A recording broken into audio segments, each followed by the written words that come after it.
as we go into our next session before lunch, we are going to discuss the B word, Brexit. Not how we got here, or what will happen if it's deal or no deal, or if we get a second referendum, but the implications for UK and India trade. And we have two men that are well versed in this, actually. So we have the news and features editor of 7D News that will be joining us, who'll be asking questions of the former British ambassador to Brazil, and who is currently the co-chairman of the Ambassador Partnership. So please will you welcome on the stage, firstly, Barry Tomalin. And from the Ambassador Partnership, Peter Collicott. Good. Thank you. Oh, there you go. Wonderful. You first, sir. We're going to the four. Great. Right, okay, and I have good. a question at the end, if that's all right. Oh, you have a question? That's all right. You're entitled. Wonderful, thank you. Maybe you should ask the question first. Okay. At this time of the day, you can begin to hear the tummies rumble. So we'll keep it sharp and to the point. The two things we'd really like to talk about with Peter this morning are, number one, obviously, what the hell is happening down the road? And number two, what are the implications for the India-Britain trade relationship? So today, as you know, is a meaningful day. There is a meaningful vote going on. Geoffrey Cox, the Attorney General, will be addressing the House. I think he started already. He started at 12:30. So I think we have just over 2 weeks to go now. So basically, Peter, I think my first question has to be, how the hell did we get here? What are the events leading up to the present situation? Let me first just sort of characterize the present situation, if I can, just by saying, in a sense, where are we? Well, actually, we're all in a maze. We're in a complete maze, and the whole problem, and what's going on in Parliament today, is actually an argument about how do we get out of the maze? So I guess the question is, how do we get into that maze, and all those problems about getting out? I am warned not to do too much about how we got here, but I think it's quite important. Let's not go back beyond before the referendum. But actually, if we look at what happened since the referendum, then quite a lot of what's happened has actually been a question of choice. And choices like that have been largely made by Theresa May, our Prime Minister.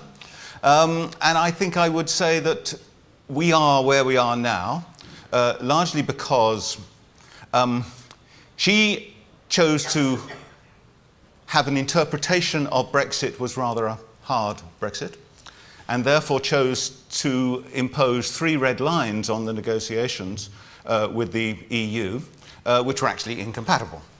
It is actually incompatible to say we're going to leave the single market, we're going to leave the customs union, and we're not going to have a hard border in Ireland, which is why we've got all this problem about the Irish backstop, which is what is rumbling on and what Geoffrey Cox is talking about in the House as we speak, doubtless. There was a second decision that Theresa May made, which was that the unity of the Conservative Party was going to be paramount, and she was not going to reach across to other parties, whereas history tells us that just about every major development in our relations with the EU, the Prime Minister, whether that was Harold Wilson or whether that was who else later on, in the John Major, when we came to the Maastricht Treaty, actually had to ignore the extremists in their own party and reach across and produce a consensus. And the third thing, which I think Theresa May didn't help us by, was that she actually conducted the negotiations in a very secretive way, and in a way which did not, in a sense, prepare people, including her own cabinet, for what was coming along. So, that's where we are. That's where we are. And that's how we got there, I think. I'm sure you're going to say, how do we get out of it? Well, I think it's interesting because today is the second meaningful vote day. That's right, yeah. But depending on the outcome, tomorrow might be another meaningful vote, and Thursday might be a third meaningful vote. Yep. So, yes, you're quite right. The question has to be, where do we go from here? Well, what are our options? What are our options? Well, I think going back to the sort of, if you like, the maze, analogue. There's clearly one exit to the maze, which is labelled no deal, which is acceptable to a certain group in the Conservative Party, some of the right-wing ERG members, but is not acceptable to most of the rest of the Parliament. And so, as you said, if Theresa May's revised deal does not get through Parliament today, then there will be a vote tomorrow on no deal. And I think it's very likely that that will be wiped off the agenda, which I think is very good. None of us want, well, maybe some people want. I don't think that would be very good. I don't think that would be very good for this country, and in particular, I don't think it would be very good for UK-India relations at all. So that's one exit. There's another exit labelled Mrs. May's revised deal, and that's what they're struggling with all day in Parliament today. Maybe they will go for it. I don't know. If you force me to bet, having seen reports of what the Attorney General said in writing, but not had a report of what he's actually saying now, my instinct is that will the events of the last 24 hours will not shift the parliamentary arithmetic that much, and that the deal will be voted down tonight. I don't know. I could be completely wrong. Parliament is an unpredictable animal at the moment. So that's the other exit, if you like, labelled Mrs. May's deal. There's another exit to this maze labelled a softer deal,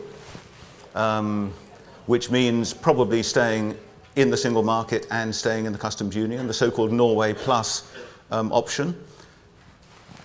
Problem is, nobody knows whether that would get through Parliament, because Parliament hasn't actually been allowed a vote on that yet, but that's one of the things which may happen over the next week or so.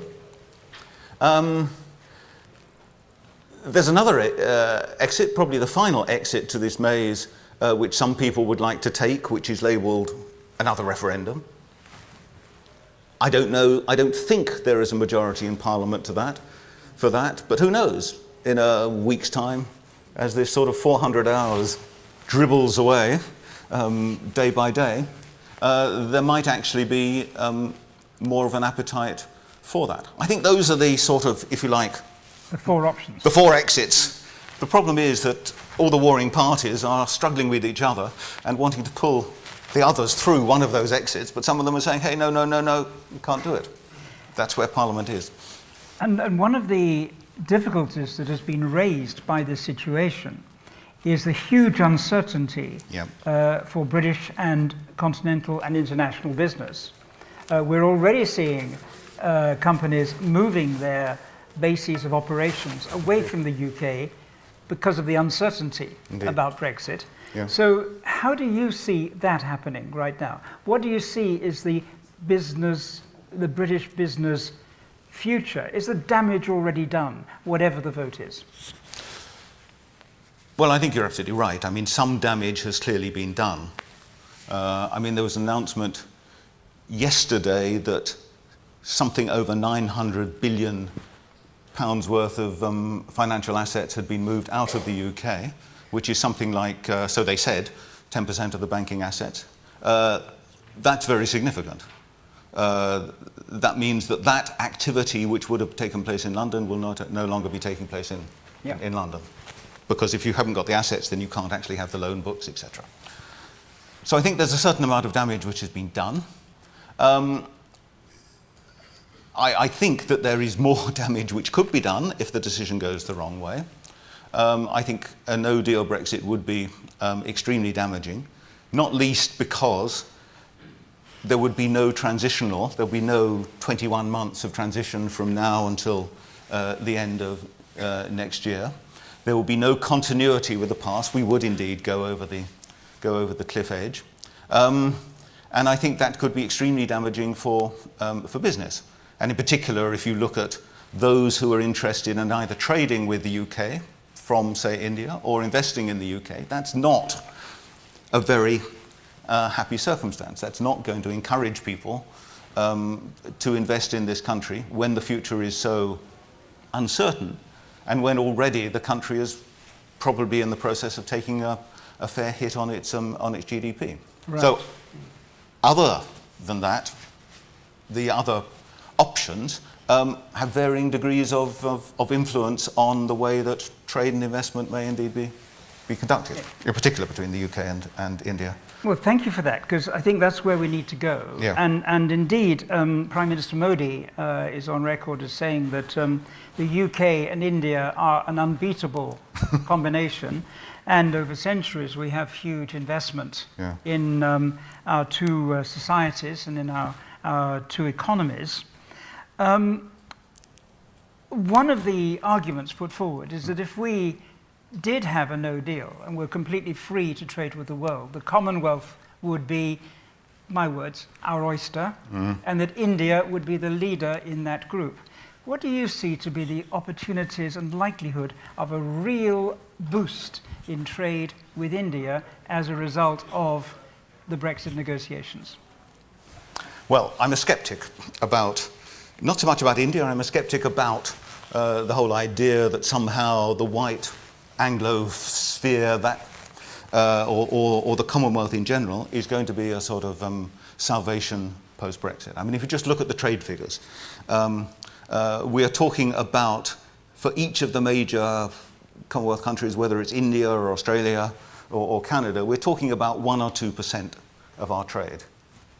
What is at stake with the European Union, when I say at stake, it's at stake because it hasn't been negotiated what our future relationship with the EU will be, is something like 45% of our trade. Mm-hmm. So even if we doubled all our trade with the whole of the Commonwealth, it would only replace a tiny amount of that, supposing we lost, 10 percentage points or something like that of it.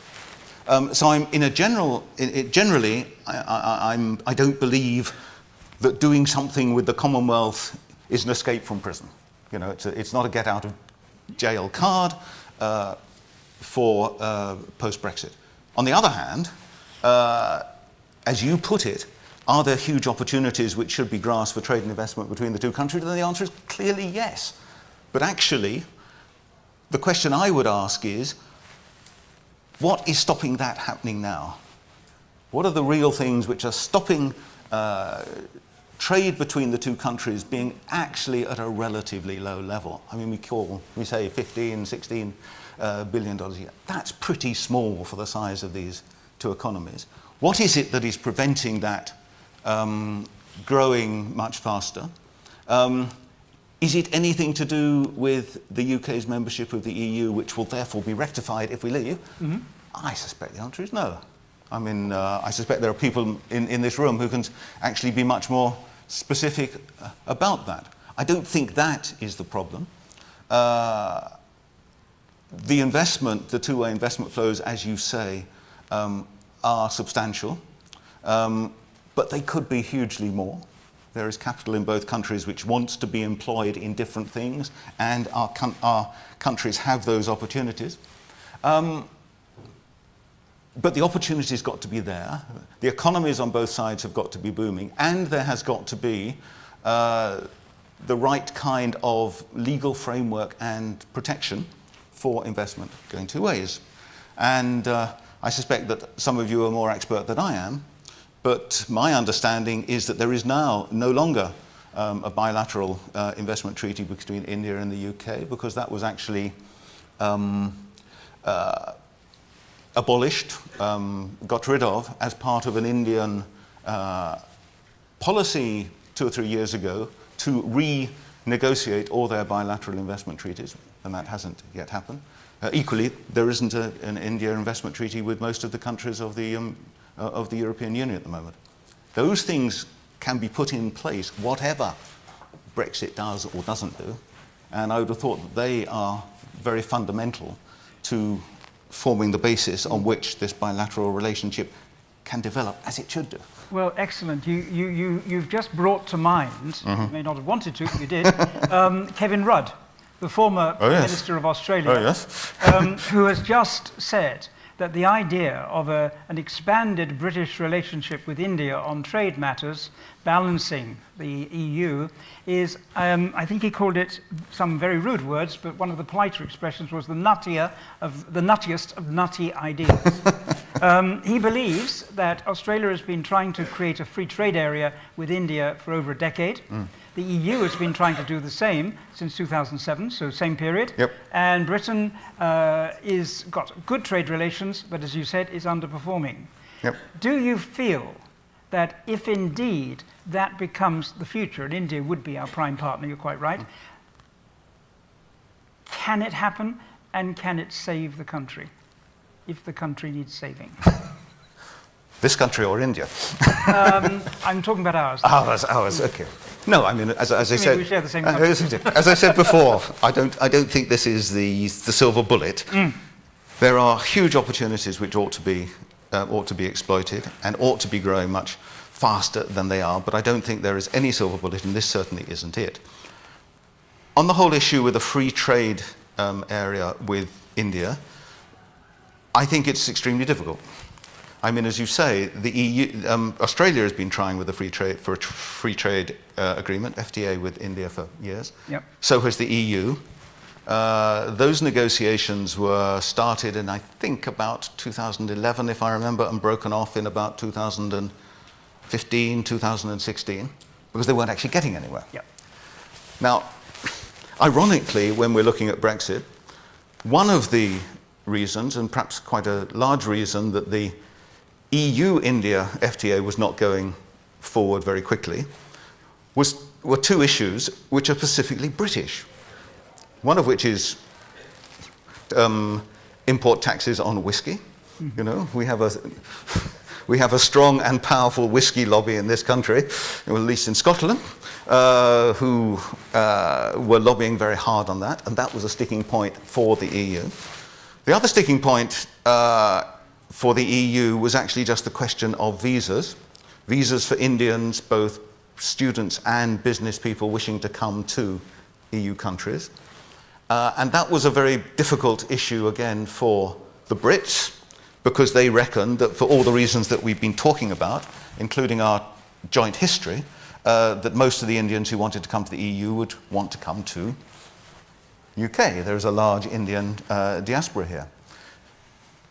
The ironic thing, as I say, is that if Brexit happens, those two issues are removed from the EU negotiating basket, and so talks have begun again last December between the EU and India about rejuvenating the FTA talks in the light of potential Brexit.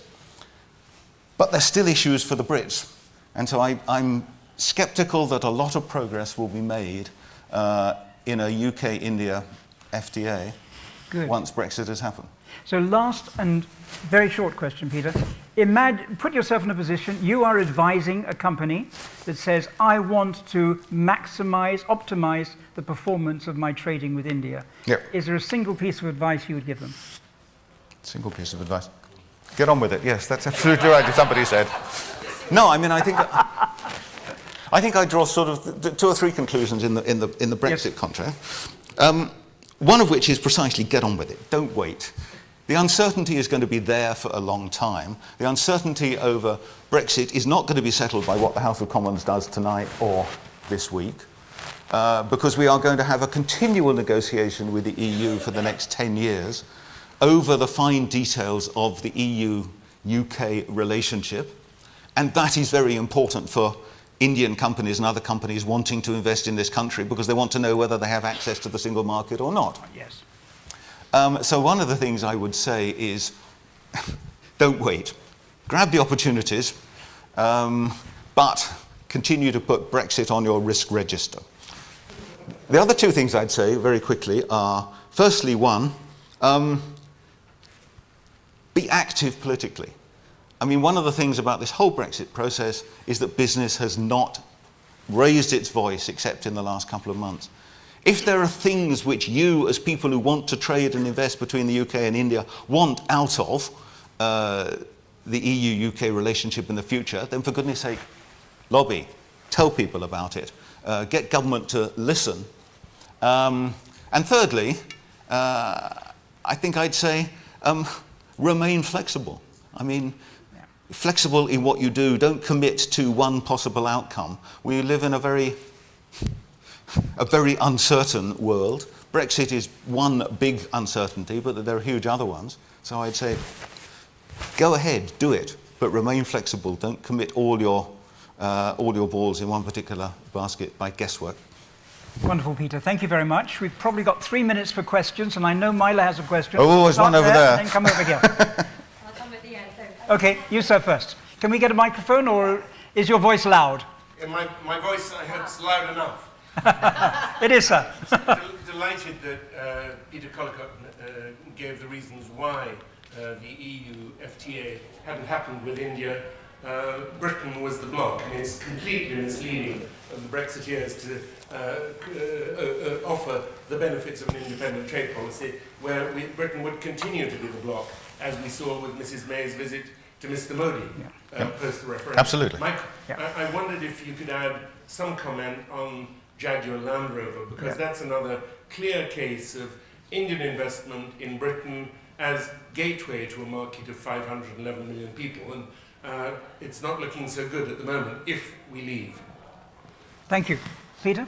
Well, briefly, if you would. Yeah, I don't think there's very much to say to that. I mean, I think clearly one of the big attractions for all investment, including Indian investment into the UK, is access into the single market. It is entirely unclear what access we will have in the future.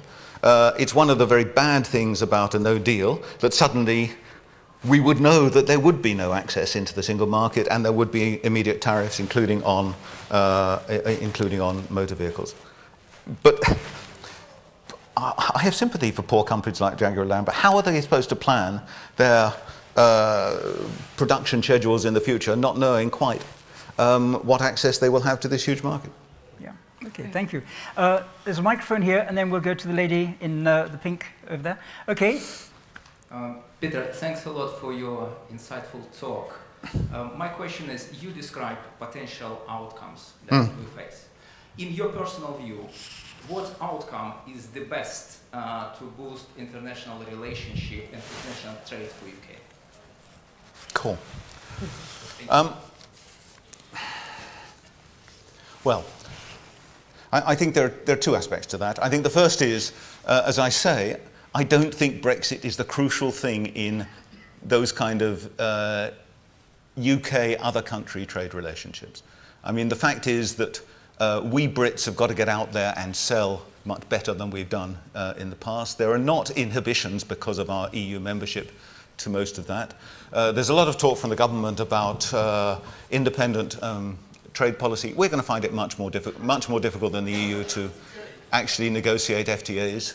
I don't think that is a get out of jail cards. So I think it is really not the crucial. Brexit is not the crucial issue in boosting UK trade and investment globally. Thank you. Penny, was it you who wanted to ask a question? Yes, Hannah Scobie from European Economics and Financial Centre. I would just like to add some real experience to your comments. Since before the referendum, we've been actively trying to channel UK investment into Latin America. And believe me, even if UK Export Finance is willing to guarantee and all kinds of promotion money is allocated by the government, UK businesses are not interested in going forward, one, and those countries are not that keen to have new investment because their presidents change, their governments change, there's corruption. So a lot of work goes astray. That's one. The second thing is, I think it's very important that people realize that the loyalty of these countries who are not in the EU and are actually negotiating trade with UK, with EU, their loyalty is with the EU rather than with UK. Japan would rather keep EU happy than UK happy. And I think that is, again, something we have experienced. Yep. Okay, quick No comment comment. on that? No comment. Okay, thank you. I Take agree. the final question, if I may, from Mila, and then we'll close down. Yes. Do you think that India would insist on visa liberalisation as part of a trade deal. Yes, I do. Yes. I mean, others will You already are. correct me if I'm wrong. That was, I think, as was mentioned, one of the things which was a stumbling block when Theresa May spoke to Modi. Yeah. I mean, So we do. I'm sure they will. I mean, it's a very classic Indian desire, and I don't think they're going to give it up. Okay, well, on that note, I'm afraid we do have to finish. It is lunchtime. Yeah. I'd like to thank, on your behalf, Peter Collicott for a concise and very illuminating discussion of the issues, both concerning Brexit and also concerning relationships with India now and ongoing. So please, a big hand for Peter. Thank you.